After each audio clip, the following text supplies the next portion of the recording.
Good morning everyone.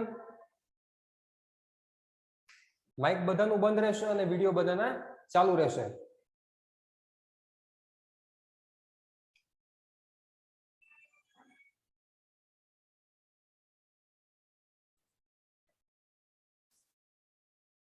ધોરણ 7 ના આજે હિન્દી વિષયનો લેક્ચર છે. હિન્દી વિષયના લેક્ચરની અંદર આપણે આજે વ્યાકરણનો ટોપિક એક ભણવાનો છે. બરાબર. વ્યાકરણના ટોપિકનું નામ છે વાક્ય રચના. તમારી પાસે રફ બુક હોય તો રફ બુક સાથે રાખવાની છે, ન હોય તો શાંતિથી સમજવાનું છે. તમારા 7મા ધોરણની અંદર અને આવનારા બોર્ડના મોટા ધોરણની અંદર આ ટોપિક ખૂબ જ મહત્વનો છે, એટલે શાંતિથી સમજવાનો પ્રયત્ન કરવાનો છે. અને આમાં આવતા દરેક પોઈન્ટ્સ આપણે યાદ રાખવાના છે.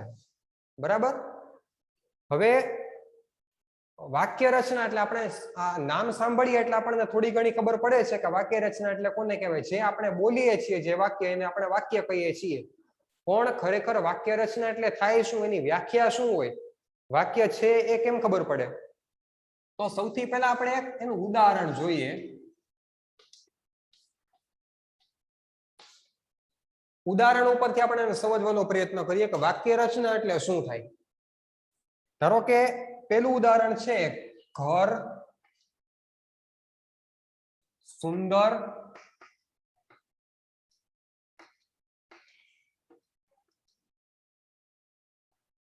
है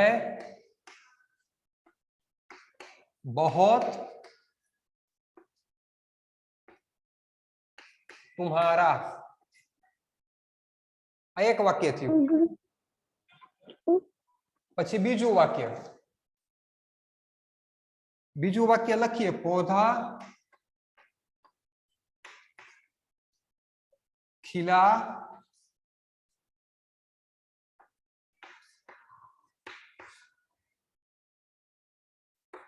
फूल में एक. હવે પહેલી વાર આપણે જોઈએ એટલે આપણને ખબર પડે કે આ તો વાક્ય જ છે, પણ થોડા સમય પછી જોઈએ તો એનો મતલબ એવો થાય, આપણે જોઈએ તો એવું સમજાય આપણને કે આનો કોઈ અર્થ જ નથી નીકળતો. આ લખેલું છે શું છે તો વાક્ય, પણ આનો કઈ અર્થ તો થતો નથી. તો હવે આનો અર્થ કરવો હોય તો શું કરવું પડે? આ વાક્યના શબ્દોને ફરીથી વ્યવસ્થિત રીતે ગોઠવવા પડે, અને ગોઠવી લીધા પછી એ વાક્યનો અર્થ આપણે સમજી શકીએ. તો હવે આ વાક્યને ગોઠવીએ તો કેવું બને એ વાક્ય જોઈએ. ચાલો, આનો જવાબ કેવો થાય? ઘર સુંદર હૈ બહોત तुम्हारा. તો આનો અર્થ આપણે કરવો હોય તો આવી રીતે થાય, तुम्हारा घर बहुत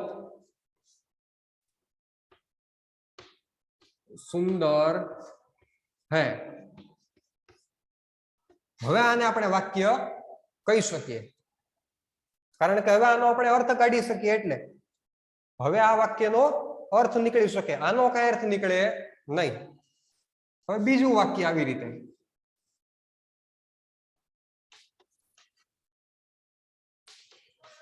આનો જવાબ શું નીકળે? पौधा खिला फूल में एक.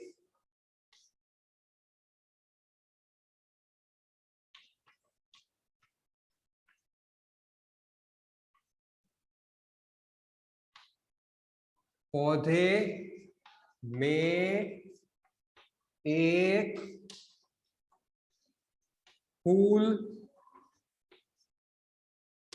खिला. બરાબર. पौधा खिला फूल में एक. આનો કઈ અર્થ નીકળતો નથી. હવે આપણે આને આવી રીતે ગોઠવીએ તો આનો અર્થ નીકળે છે, पौधे में एक फूल खिला. ઝાડમાં એટલે છોડમાં એક ફૂલ ખીલ્યું છે. બરાબર. એટલે હવે આપણે વાક્ય રચના કોને કહેવાય આપણે થોડું ઘણું સમજી ગયા, પણ હવે એની વ્યાખ્યા આપણે સમજવાની છે. વ્યાખ્યા એની શું થાય? તો વ્યાખ્યા હવે આપણે લખીએ કે વાક્ય રચના એટલે એની વ્યાખ્યા શું? વાક્ય રચના કોને કહેવાય? તો એની વ્યાખ્યા થાય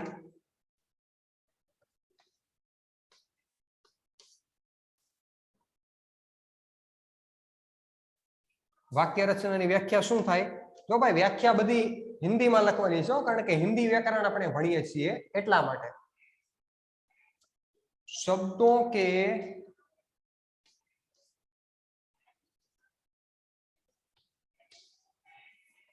व्यवस्थित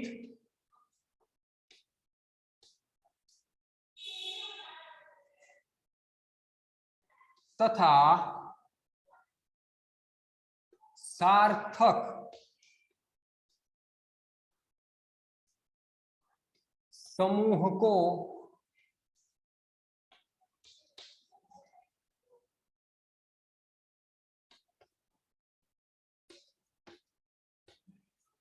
वाक्य रचना कहते हैं। बराबर। शब्दों के व्यवस्थित तथा सार्थक समूह को वाक्य रचना कहते हैं। આપણે આગળના વાક્યમાં જોઈ લીધું આડા આવડા શબ્દો હતા એટલે એનો કોઈ અર્થ નીકળતો નહોતો। પછી એ શબ્દોને આપણે વ્યવસ્થિત ક્રમબદ્ધ રીતે એવી રીતે ગોઠવા કે જેથી કરીને વાક્યનો અર્થ આપણે સમજી શકીએ। વ્યવસ્થિત ગોઠવવાના તથા સાર્થક, સાર્થક એટલે અર્થ સાથે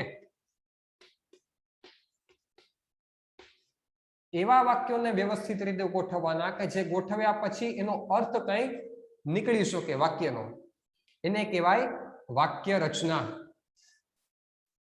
બરાબર। વાક્ય રચનાની વ્યાખ્યા ખબર પડી ગઈ કોને વાક્ય રચના કહેવાય? કે જેમાં શબ્દોની ગોઠવણી વ્યવસ્થિત રીતે એવી રીતે કરવાની કે જેથી કરીને વાક્યનો ભાવ આપણે સમજી શકીએ, એનો અર્થ સમજી શકીએ। બરાબર।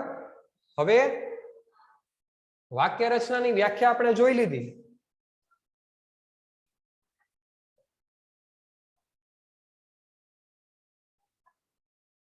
વાક્ય રચનાની વ્યાખ્યા આપણે જોઈ લીધી। હવે વાક્યના પ્રકાર આપણે જોવાના છે। વાક્ય રચના બને કેવી રીતે પહેલા આપણે એ જોવાનું છે।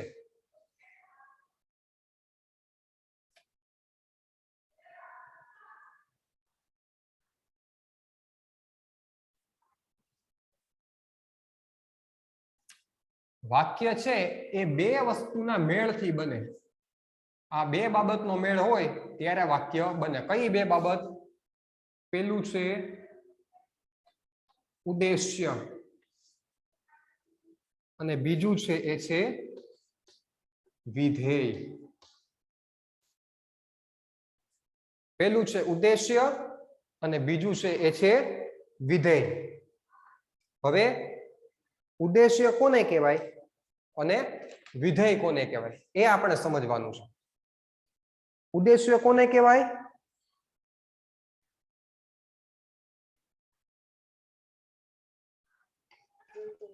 वाक्य में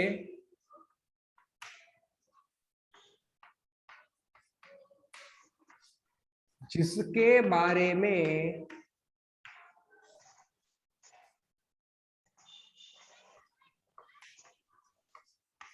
बात की जाती है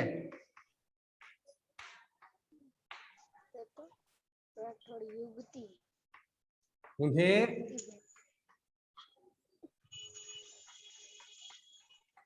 उद्देश्य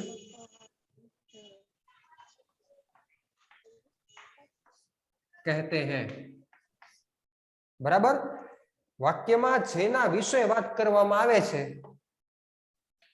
એને કહેવાય ઉદ્દેશ્ય। ઉદ્દેશ્ય એટલે આપણે આને ગુજરાતીમાં કર્તા પણ કહીએ છીએ। કર્તા જેના માટે આમાં વાત કરવામાં આવી છે વાક્યમાં એને કહેવાય ઉદ્દેશ્ય એટલે કે કર્તા। बराबर। उद्देश्य कोने कहवाय આપણે समझी गया। वाक्य में जिसके बारे में बात की जाती है उन्हें उद्देश्य कहते हैं। ત્યાર પછી છે વિધેય। વિધેય કોને કહેવાય? वाक्य में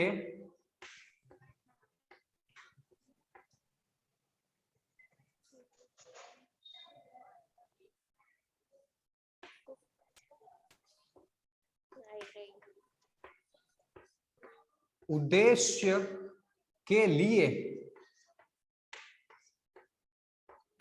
जो बात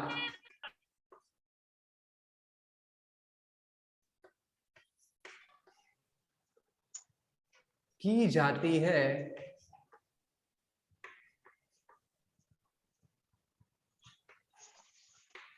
उन्हें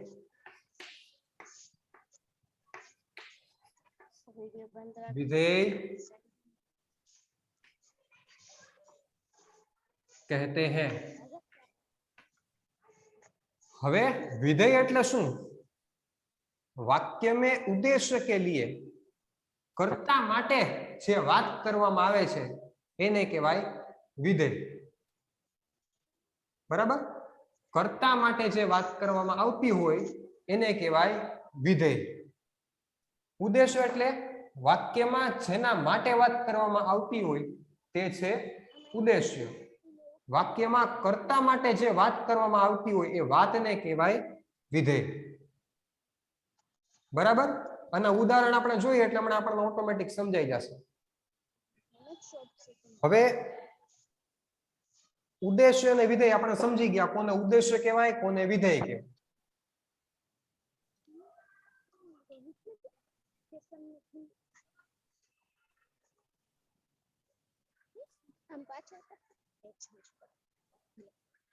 હવે આપણે ઉદાહરણ અહીંયા લખીએ। रुचि रुचि तुझू ना राख राख राख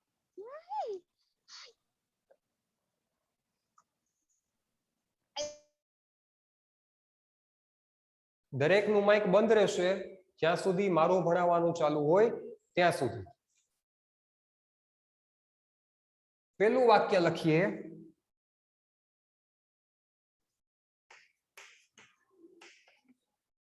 वैशाली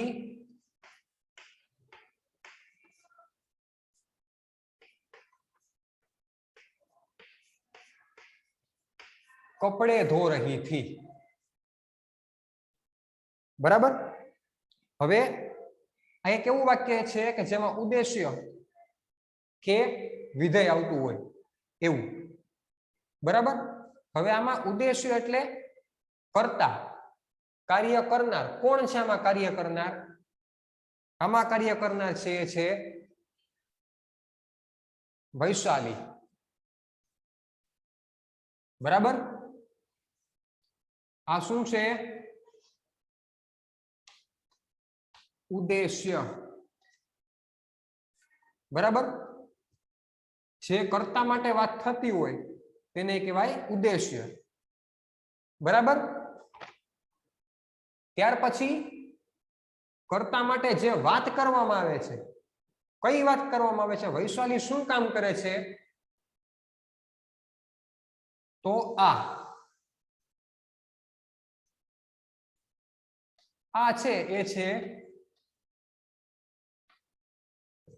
વિધેય। બરાબર? આ વિધેય છે। કર્તા જેના માટે આ વાત કરવામાં આવી છે એ છે ઉદ્દેશ્ય। કોણ છે? વૈશાલી। વૈશાલી માટે કઈ વાત કરવામાં આવી છે? શું વાત કરવામાં આવી છે? તો કે કપડે ધો રહી थी, કપડા ધોઈ રહી છે। તો આ જે વાત છે જે ઉદ્દેશ્ય માટે કરવામાં આવી છે એ વાતને શું કહેવાય? વિધેય। બરાબર? થોડુંક થોડુંક સમજાય છે, હજી બીજા 2-3 ઉદાહરણ જોઈએ એટલે વધુ સમજાય જાય।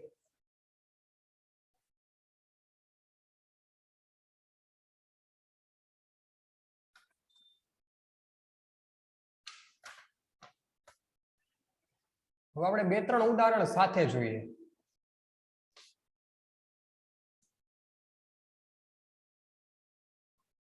राधा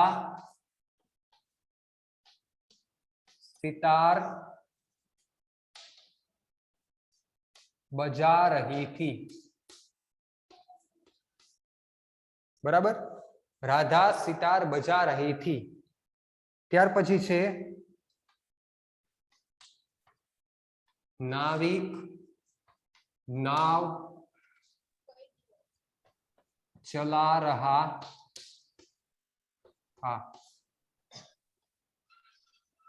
ત્યાર પછી ચોથું છે राजू खेल रहा થા. બરાબર. હવે આ વાક્ય રચના આપણે જોઈ. હવે આ વાક્ય રચનાની અંદર ઉદ્દેશ્ય અને વિધેય કયા કયા છે આપણે જોવાના છે. રાધા સિતાર બજા રહી થી. હવે આપણને જોતા જ હવે ખબર પડી જાય છે કે કર્તા કોણ છે, આમાં કાર્ય કોણ કરે છે, તો કે રાધા. તો આ છે ઉદ્દેશ્ય, એને આપણે એ નામ આપી દઈએ. ચાલો એ. અને વિધેય છે એને આપણે બી નામ આપી દઈએ. બરાબર. ઉદ્દેશ્ય અને વિધેય. રાધા છે એ હવે કર્તા છે, એટલે કર્તા છે એટલે હવે આ શું થશે, ઉદ્દેશ્ય એ. રાધા શું કરી રહી છે, જે વાત કરી રહી છે, જે ક્રિયા થઈ રહી છે, એ ક્રિયાને કહેવાય વિધેય. તો રાધા શું કરે છે, સિતાર બજા રહી થી. તો આ જે ભાગ છે સિતાર બજા રહી થી એ છે વિધેય, એટલે આને આપણે કહેવાય બી. બરાબર. રાધા છે કર્તા છે એટલે ઉદ્દેશ્ય, વિધેય છે એ ક્રિયા છે, જે ક્રિયા જેના માટે ઉદ્દેશ્ય માટે કરવામાં આવે છે એ છે વિધેય. સિતાર બજા રહી થી, સિતાર વગાડી રહી છે. ત્યાર પછી નાવિક નાવ ચલા રહા થા. હવે આપણને ઓટોમેટિક ખબર પડવા માંડી છે કે નાવિક છે એ કોઈ વ્યક્તિનું નામ છે, કર્તા છે એટલે આ કર્તાને આપણે કહી શકાય ઉદ્દેશ્ય, જેના માટે આ વાત કરવામાં આવી છે. હવે આ વાત ઉદ્દેશ્ય માટે કરવામાં આવી છે, એ જે વાત છે, નાવ ચલા રહા થા, હોડી ચલાવી રહ્યો છે. તો આ જે વાત છે એને આપણે કહી શકીએ બી, એટલે કે વિધેય. ત્યાર પછી રાજુ ખેલ રહા થા. રાજુ ખેલ રહા થા. એની અંદર આ ભાગ છે એ છે ઉદ્દેશ્ય, જે કર્તા છે, જે વાત કરી રહ્યો, જેના માટે વાત થઈ રહી છે એ છે ઉદ્દેશ્ય એ રાજુ. હવે રાજુ જે કામ કરી રહ્યો છે, જે વાત જેના માટે થઈ રહી છે, એ વાત શું છે, ખેલ રહા થા. બરાબર. ખેલ રહા થા એ છે એનું વિધેય. બરાબર. ઉદ્દેશ્ય અને વિધેય આપણને હવે થોડું ઘણું સમજાઈ ગયું છે. જે કર્તા હોય એ કર્તાને કહેવાય ઉદ્દેશ્ય, અને કર્તા માટે જે વાત કરવામાં આવી છે એ વાતને કહેવાય વિધેય.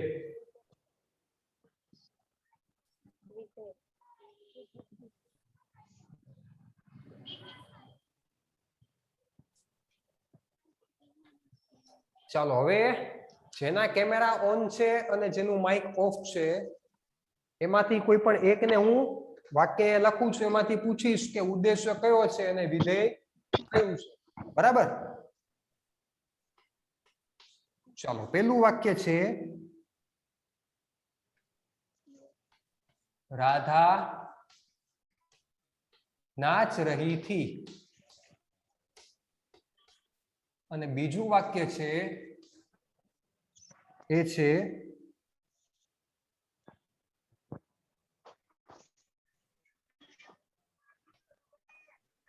કરણ સર વિડિયો નથી આવતા. ખાના ખા રહા થા. બરાબર. બે વાક્ય આપણે લખી લીધા. પેલું વાક્ય છે રાધા નાચ રહી થી. બીજું વાક્ય છે કરણ ખાના ખા રહા થા. ચલો હવે આમાંથી હું માઇક ઓન કરું છું, એ મને જવાબ આપશે. સૌથી પહેલો વારો છે નેન્સી નો.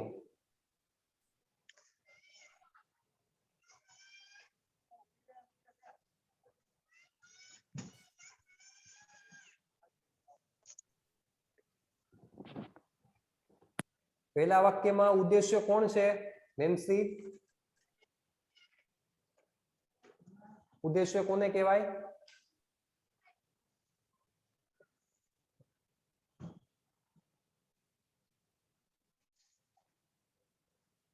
ચલો ખુશીને ખ્યાલ છે, ખુશી કંઈક કહે છે. ચાલો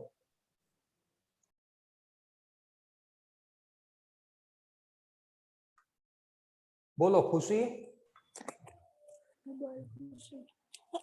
ઉદ્દેશ્ય રાધાને કહેવાય. Very good. અને વિધેય કોણ છે? નાચ રહી થી. બરાબર છે. ઉદ્દેશ્ય છે રાધા એવું કેવી રીતે ખબર પડે? શું? રાધા ઉદ્દેશ્ય છે એ આપણને કેવી રીતે ખબર પડે? કારણ કે તે કરતા હે. બરાબર. પછી વિધેય નાચ રહી થી એ છે એ કેવી રીતે ખબર પડે? ઈ કાર્ય છે એટલે. બરાબર છે. રાધા માટે જે વાત કરવામાં આવી છે નાચ રહી થી, નાચી રહી છે, એ એની ક્રિયા છે એટલા માટે ઈ વિધેય છે. અને રાધા છે એ કાર્ય કરે છે, એ કરતા છે એટલા માટે એ ઉદ્દેશ્ય છે. Very good.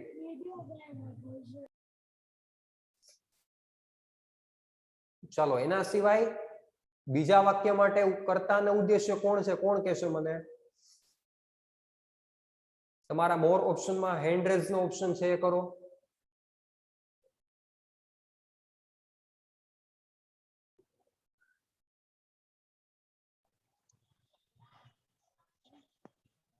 ચલો ખુશી.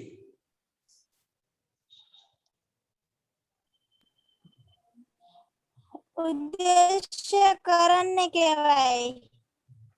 ઓકે, ઉદ્દેશ્ય એ કરણ છે. Very good. અને વિધેય? વિધેય કોને કહેવાય? ખાના ખા રહા થા. Very good. ખાના ખા રહા થા. Very good.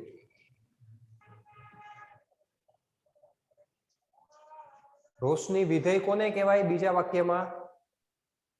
વિધેય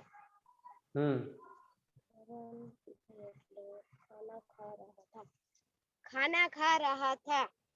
વેરી ગુડ. અને કર્તા કોણ છે એમાં? કરણ. Very good.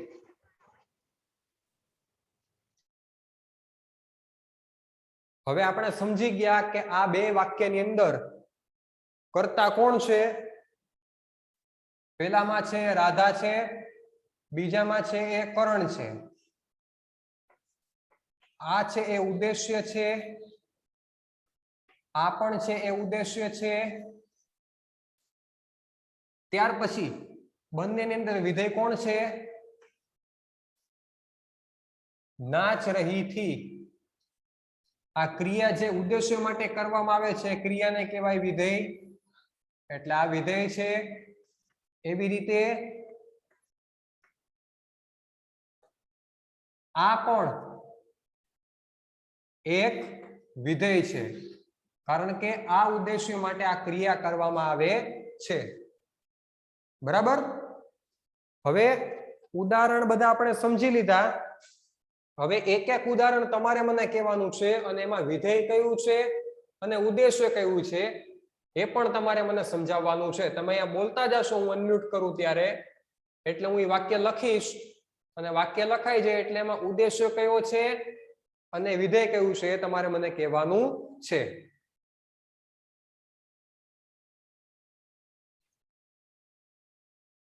ચલો 2 મિનિટનો ટાઈમ છે. જેનો હેન્ડ રેઝ થશે એને હું અનમ્યુટ કરું છું અહીંયાથી, એટલે એનું વાક્ય આપણે અહીંયા બોર્ડ ઉપર લખીએ.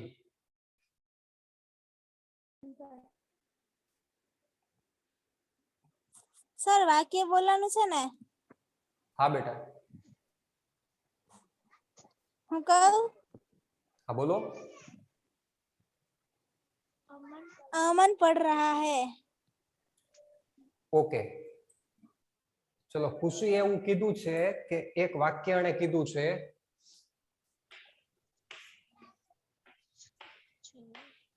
અમન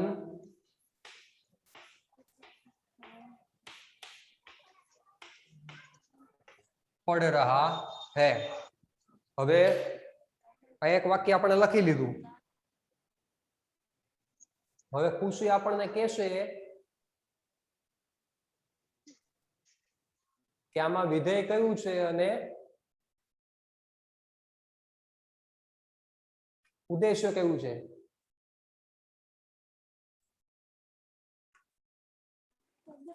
બોલો ખુશી.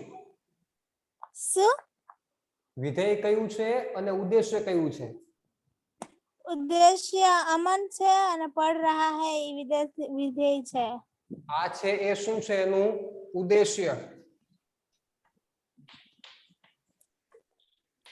બરાબર.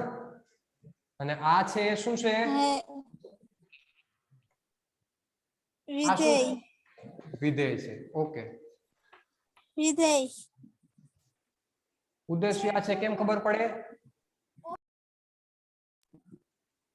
તે કરતા છે એટલે.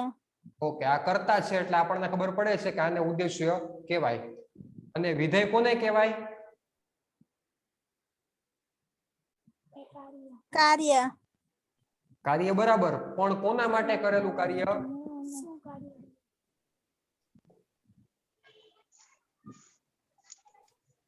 કોના માટે કરેલું કાર્ય? સર તમારો અવાજ કપાઈ કપાઈને આવે છે. કોના માટે કરેલું કાર્ય?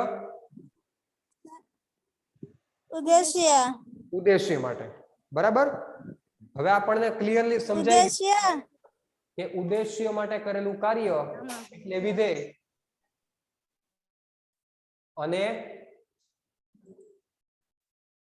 જે કર્તા છે, જેના માટે આ વાત કરવામાં આવી છે, એને કહેવાય ઉદ્દેશ્ય, બરાબર. આટલી વસ્તુ આપણને સમજાઈ ગઈ? આ ઓકે.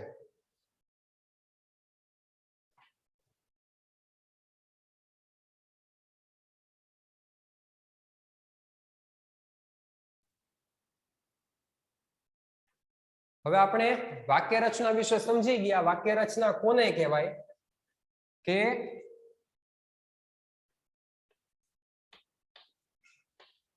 વ્યવસ્થિત અને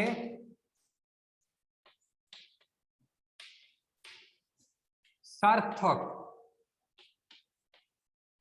આપણે ગુજરાતીમાં લખીએ. વાક્ય રચનાની આપણે વ્યાખ્યા હિન્દીમાં લખી છે, પણ સમજવાનો પ્રયત્ન ગુજરાતીમાં કરીએ. શબ્દોની વ્યવસ્થિત અને સાર્થક સમૂહમાં ગોઠવણી એટલે થાય વાક્ય રચના, બરાબર.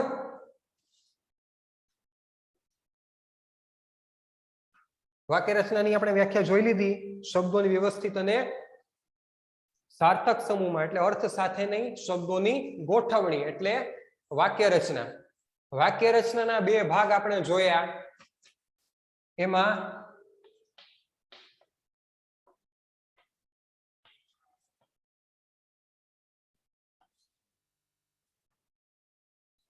વાક્ય રચનાના બે ભાગ આપણે જોયા. પહેલો ભાગ છે એ છે ઉદ્દેશ્ય.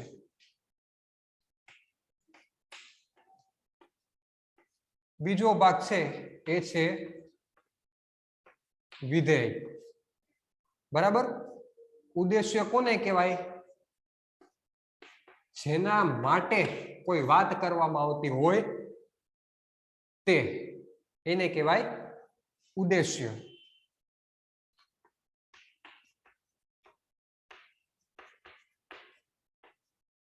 અને વિધેય એટલે જે ઉદ્દેશ્ય માટે